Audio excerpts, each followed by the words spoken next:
Se convirtió en el cuarto mexicano ejecutado en franca violación al fallo de la Corte Internacional de Justicia dictado en el caso Avena hace más de 10 años. Con tal motivo, el gobierno de México expresa su más enérgica protesta por el incumplimiento de dicho fallo por parte de Estados Unidos, conforme al cual ese país se encontraba obligado a revisar y reconsiderar el veredicto de culpabilidad y sentencia capital impuesta al señor Hernández Llanas. Obligación que subsiste respecto a los otros 50 connacionales incluido en dicha decisión. De esa forma, el gobierno mexicano condenó la ejecución de su connacional Ramiro Hernández. Pero, ¿por qué fue sentenciado y por qué su caso es tan polémico? Veamos las razones. Luego de casi 15 años en el corredor de la muerte, el estado de Texas ejecutó al ciudadano mexicano Ramiro Hernández, quien fue hallado culpable en 1997 de asesinar a un hombre y violar en reiteradas ocasiones a la mujer de su víctima.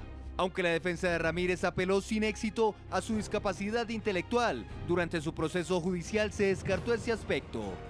En cuanto al respeto de sus derechos consulares, la Corte Internacional de Justicia de La Haya concluyó que aunque Estados Unidos sí cumplió con la necesidad de notificar al consulado mexicano la detención de Ramírez, no cumplió con la obligación de informarle a tiempo sobre sus derechos de asistencia consular.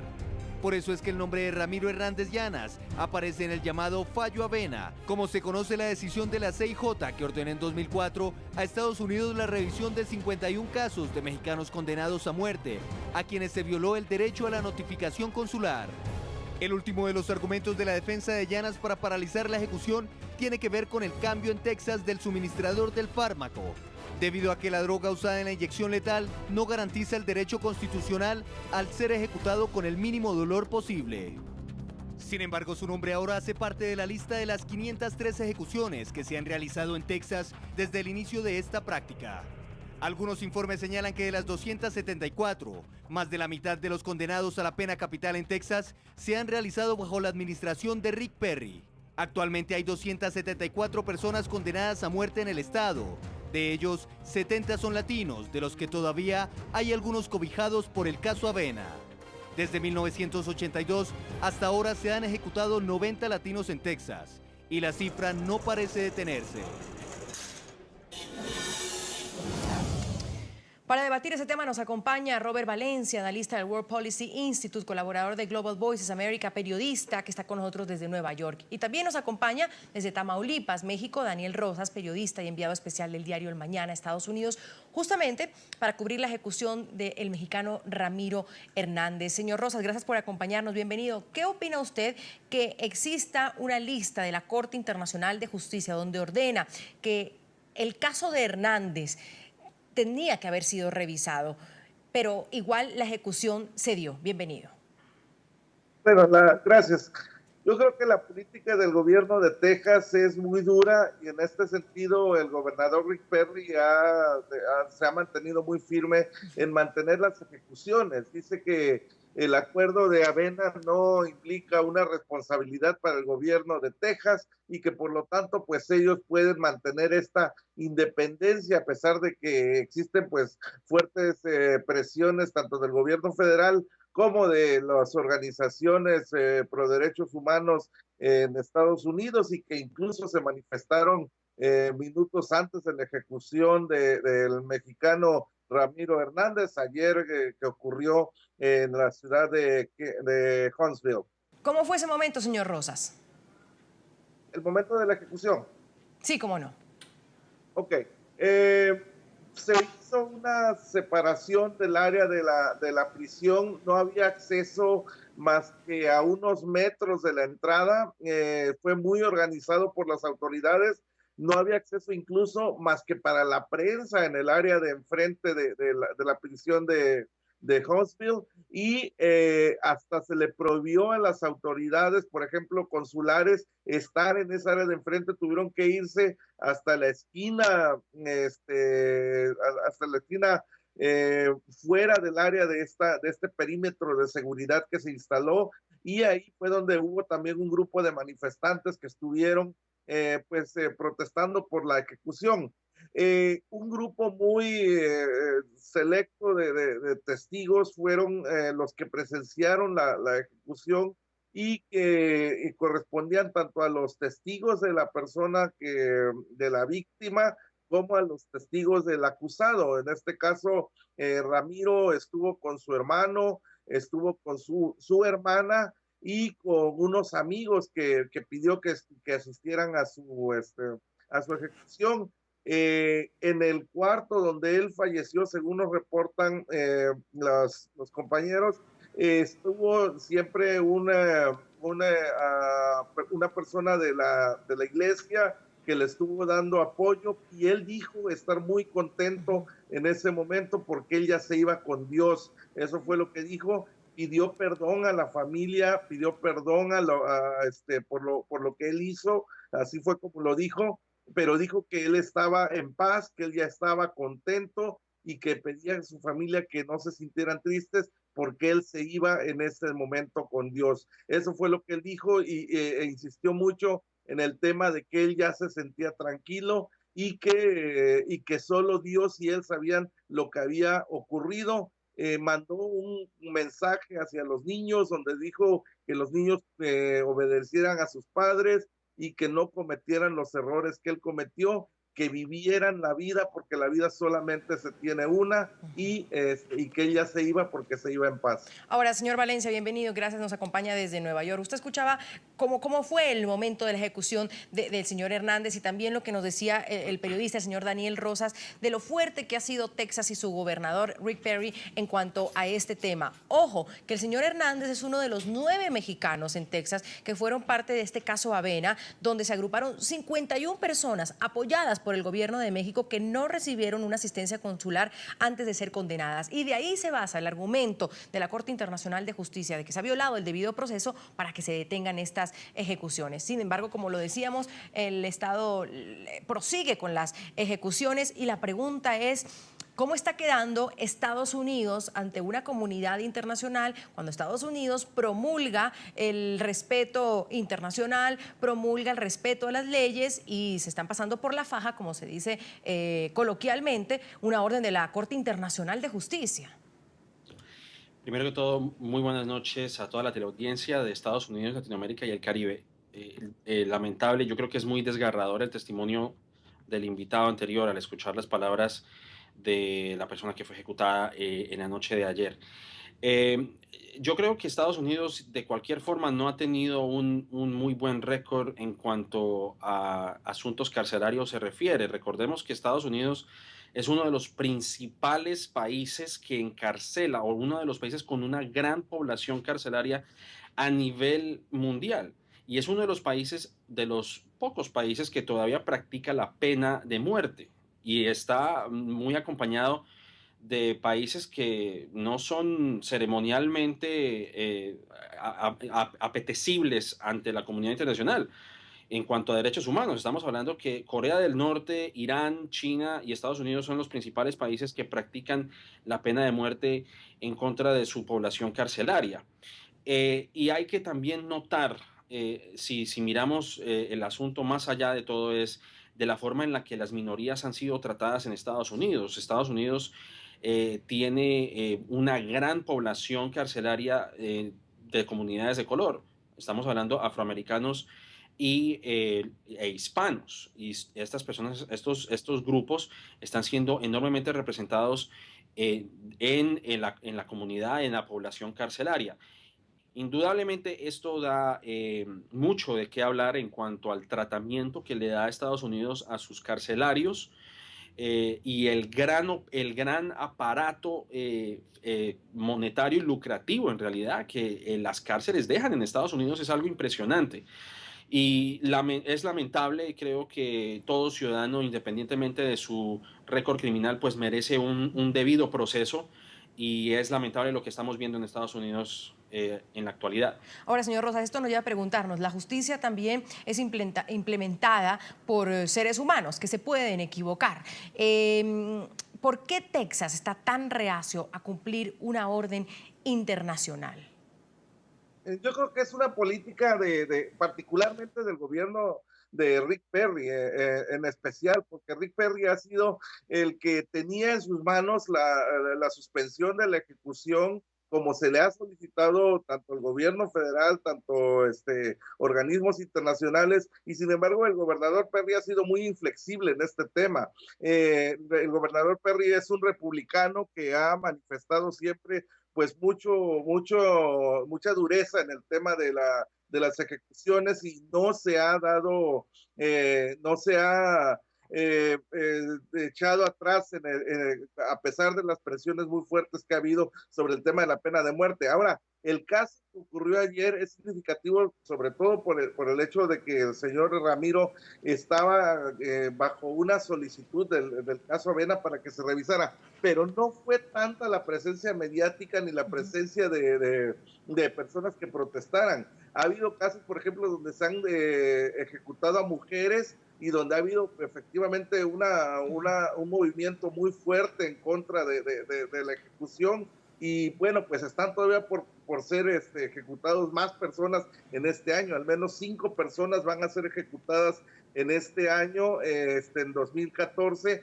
Claro. Y pues todavía parece que la posición del gobierno de Texas se mantendrá igual, se mantendrá de continuarlo, de continuar las ejecuciones, argumentando su independencia y su sistema de justicia, que no debe responder a esta petición de organismos internacionales. Y usted, señor Rosas, que ha seguido en constante estos casos, sobre todo el de los mexicanos, tal vez es una opinión personal, pero también porque lo ha vivido y ha podido seguir, insisto, en los casos de estas personas que han sido ejecutadas. El hecho de que Estados Unidos y sobre todo Texas sea donde más se practican ejecuciones, ¿es una herramienta válida? ¿Está sirviendo de algo? Hay opiniones muy encontradas, es muy polémico porque ayer, por ejemplo, entrevistábamos a personas de las organizaciones de derechos humanos. Algunos de ellos nos decían, por ejemplo, nosotros no estamos en contra del castigo, creemos, incluso una de las activistas que participó ayer en el evento nos dijo, creemos que el señor Ramiro sí es culpable y que hay razones para creer que lo que cometió efectivamente sí fue así, pero hay atenuantes que deben ser considerados, entre ellos su posible discapacidad mental, y que por lo tanto no debería ser puesto bajo una inyección letal, sino ya sea bajo una institución psiquiátrica o alguna pena de cárcel, probablemente de por vida, pero no estaba en duda, digamos, ni siquiera por los activistas la culpabilidad de él, sino la forma de castigo. Y ahí, bueno, pues es donde entra la polémica, porque hay personas que están a favor, hay personas que están en contra, y los argumentos son muy fuertes en ambos lados. Ya vamos, señor Valencia, le doy en segundos la palabra. Tengo que hacer una pausa, revisar opiniones de nuestros televidentes a través de las cuentas de Twitter que están ahí justamente en su pantalla, a quienes les hemos preguntado por la ejecución del mexicano Ramiro Hernández. ¿Debió el gobernador Rick Perry suspender esta ejecución basándose y haciéndole caso a la Corte Internacional de Justicia como lo ordenaba? Eso dicen nuestros televidentes. Pausa y ya regresamos con más de este debate. Eddie Merck: no me gusta la idea de la muerte de un ser humano, pero sinceramente él lo merecía, después de asesinar a quien lo ayudó. Paolo Mantilla: la justicia en Estados Unidos no tiene piedad. En México lo hubieran dejado unos años en la cárcel y de nuevo en libertad. Rigoberto López: asesina a su jefe y luego viola a su esposa. Son actos que en Estados Unidos no se perdonan. Y más si es un indocumentado con antecedentes. Ya regresamos con Zoom a la noticia. La noticia.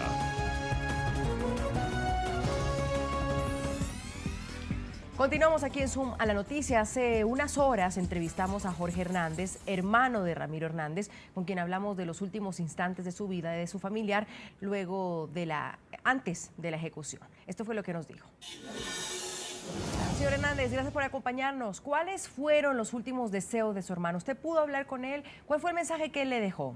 Bueno, él dio un mensaje que él lo que quería es que tuvieran cuidado los jóvenes con lo que hacían o con las amistades que tuvieran, y que no, y cuando fueran para Estados Unidos que tuvieran cuidado también en lo que firman, en lo que hacen. Durante estos últimos meses, ¿qué hizo su hermano? ¿Cómo pasaron estos últimos momentos con él? Bueno, los últimos 3 meses fueron, desde que supimos fue en enero. Y cuando la primera vez que fuimos a verlo fue en febrero. O sea, después de que supimos de su fecha que le pusieron. Y dejó una carta después, que la leyéramos después de que sucediera su ejecución. Y fue algo más impactante para nosotros, para mí, porque cuando yo estuve presente, esas palabras que dijo, y cuando vi la carta, él me estaba describiendo en vida lo que él está viendo después de la muerte. Desde que sentenciaron a su hermano a muerte, ¿ustedes recibieron algún tipo de ayuda, de asesoría por parte del gobierno mexicano? Sí, en todo momento, y antes de que le dieran le pusieran fecha, antes él estaba siendo defendido en su caso. Siempre tuvo defensa, siempre tuvo apoyo, pelearon mucho los abogados y lo apoyó mucho el consulado mexicano, o sea, de su país, y acá nosotros también apoyo y ayuda también recibimos aquí en nuestro lugar, que es de Nuevo Laredo. Las autoridades de Texas no acataron las medidas cautelares dictadas a su favor de su hermano. ¿Les dieron alguna razón del por qué no fueron acatadas? No nos dieron, pero por decir, las autoridades mexicanas sí están ellos indignados y agotaron todos los recursos legales para que no sucediera, pero en eso son los que están ellos viendo, porque no se respetaron los acuerdos que hay de país a país. La defensa de él afirmaba que tenía problemas mentales. ¿Ustedes concuerdan con eso? ¿Qué clase de complicaciones tenía él? Bueno, mire, en ese caso ellos, lo que ellos se basaron es porque lo vio un doctor o un psicólogo al hacerle un estudio. Yo, por decir, no le puedo decir si estaba, porque realmente yo no sé qué es un retraso mental, porque para mí una persona que es retraso mental es una persona que anda vagando y su mente no la tiene cuerda, pero hay muchas secuelas en ese aspecto que yo desconocía. Luego del deceso de su hermano, ¿ustedes qué piensan hacer? Todavía hay decenas de personas que están en la misma situación por la que él pasó. ¿Qué mensajes ustedes podrían darle al mundo o a las autoridades que puedan intervenir en estos tipos de casos? Bueno, pues las autoridades, lo que digo yo es que ellos están haciendo su trabajo, defendiendo, pero la situación allá yo no la entiendo, porque yo que sepa es el presidente de la República o el presidente de ese país, como aquí en mi país es el que tiene la autoridad. Le digo, aquí es diferente, en México no está, la pena capital o la pena de muerte no existe, porque aparte sabemos de que por parte de Dios no existe esa ley, pero esa ley existe por racismo. Y este fue el testimonio de Jorge Hernández, hermano de Ramiro Hernández, del caso que estamos debatiendo hoy, ejecutado hace unos días pese a unas medidas cautelares dictadas por la CID que el gobierno de Texas y tampoco el gobierno de Estados Unidos acataron. Y 24 horas antes de cumplirse la condena, Amnistía Internacional exhortó al gobernador de Texas a aplazarla. Esto fue lo que dijo. El Estado se ha basado en estereotipos raciales y en las opiniones de un perito desprestigiado para obtener la condena de muerte. Después de que la Junta de Indultos y Libertad Incondicional de Texas negara el lunes el indulto a Ramiro Hernández Llanas, la última esperanza de clemencia de este es que el gobernador del estado conceda un aplazamiento. Señor Valencia, algo importante que dice Amnistía Internacional, y a eso quería dirigir esta parte del debate. Estereotipos raciales. De 1982 hasta ahora se han ejecutado a 90 latinos en Texas. ¿Hay racismo cuando se toma una decisión como estas? ¿Hay estereotipos raciales, sobre todo cuando se habla de latinos y negros? Bueno, como lo había mencionado anteriormente, es tal vez difícil de probar que exista un acto flagrante de racismo, pero indudablemente, y yo creo que los números lo dicen todo, hay que ver el número de personas que están en cárceles en la actualidad en Estados Unidos, en prisiones federales, donde la gran mayoría son latinos y afroamericanos. Y saliéndome un poco del tema, de este tema tan delicado como fue la de ejecución, hay que ver las prácticas que han hecho también los policías. No nos vayamos tan lejos. Miremos Nueva York, por ejemplo, la práctica llamada stop and frisk, que es la de detener personas simplemente porque lucen sospechosas, bien sea por el color de su piel o por simplemente llevar una vestimenta algo extraña, por supuesto, en los ojos de los oficiales aquí en Nueva York, y donde se ha comprobado que casi 9 de cada 10 casos de lo que se llama stop and frisk, pues no terminan en nada. Y el problema cuando ocurren estos hechos es que una vez liberados, una vez salen de la cárcel o simplemente no se le encuentra ningún tipo de cargo criminal, estas personas encuentran trabajo bastante complicado, porque el tener un récord de felonía o simplemente una detención carcelaria, pues los puede poner en problemas para encontrar trabajos. Así que, como vuelvo y menciono, no sé si tanto es un acto racial directo, pero los números lo revelan todo. Las persecuciones y los perfiles raciales en muchos de los estados, pues es algo notable. Ahora, señor Rosas, 503 ejecuciones que se han realizado en Texas desde el inicio de esta práctica, 274 se han realizado bajo la administración del gobernador Perry, y desde 1982, quiero repetir esa cifra, hasta este momento se han ejecutado a 90 latinos en Texas. Voy por el mismo sentido, y usted que ha cubierto varias de estas ejecuciones, ¿hay ese estereotipo racial, perfil racial desde un jurado para juzgar y poner una pena como estas? Bueno, yo creo que ese es trabajo más bien de los investigadores. Lo que sí existe, por ejemplo, es de que matan a más hombres que más mujeres. Entonces, muchísimos más hombres que más mujeres. Y no sé si hay ahí un perfil sobre sexo, o lo que podríamos llamar también un perfil sobre el nivel educativo. Pues sí, esas cosas ya son para un análisis más a profundidad. Okay. Aquí en el Pero entonces caso con es ese argumento que usted me está dando, que son más hombres que mujeres, deja de lado que haya una cuestión racial, que haya un indicativo para decir a los mexicanos, a los latinos, a los afroamericanos sí los vamos a condenar a la ejecución y a otros no. Sí, yo creo que es muy difícil que sea únicamente que estén enfocados únicamente hacia latinos. Han ejecutado a blancos, han ejecutado a personas de otros niveles, han ejecutado a mujeres. No creo que sea exclusivo sobre latinos, aunque sí, evidentemente las clases marginadas son las que evidentemente tienen a veces las circunstancias donde pudieron haber nacido y vivido, probablemente sea en el entorno que pudo haber ocasionado esto. Algunos lo argumentan, otros dicen pues está la decisión personal de actuar o no actuar en un delito.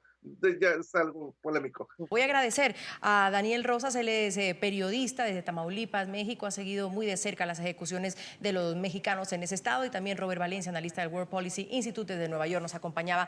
Un gusto haberlos tenido, señores. Soy Andrea Bernal y nos vemos mañana con más temas de debate.